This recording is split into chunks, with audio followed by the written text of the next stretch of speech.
literally today is, the end of summer for many, including us. Our summer boat schedule ends today. Some of our summer programming ended through this past weekend. So we're transitioning into our fall boat schedule and some of our fall activities. It does mean a little bit more limited access to the islands, for the most part focused on George's and Spectacle Island. So some of the typical things that you can get there, you're going to continue to. You have ranger-led tours on both. You've got Spectacle Island. You can still get the great walks around the 5 miles of trail there, or everybody knows George's Island and go to Fort Warren and get the story of the Lady in Black. But in continuing for the next 6 more weeks, that fall schedule will bring people to some great events as well. On George's Island, there is a beer festival with Narragansett Beer and a concert there.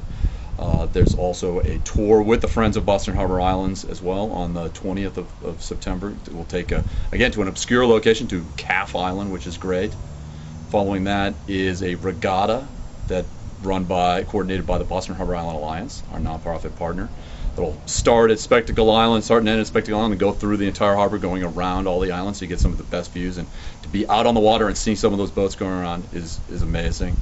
Again, another one with Friends of Boston Harbor Islands is going to be in October, a tour to Rainsford Island, which is amazing. That's not one you typically get to go to. And sort of a capper to the whole fall as well is something that was going on just as I arrived here last year, is a Veterans Day cruise, which I think is great. It was sponsored last year to allow veterans free access to George's Island and get onto George's Island in November and get around to the exhibit. That's a great thing talking to a South Shore audience, is the fact that even though it's limited access to some of the islands, there are 4 peninsulas, 3 of those on the South Shore, that are part of the park. So you've got World's End, Webb State Park, and Nut Island on the South Shore, plus Deer Island to the north, that are now peninsulas. So easy access, and you can get to see the foliage change, some of the best locations to get up, see the foliage change, but also get the view of the skyline as well. You also get some of the great views of Grape and Bumpkin and Pedex. You can still see them from all those locations as well, even if you can't get on a boat to get over there.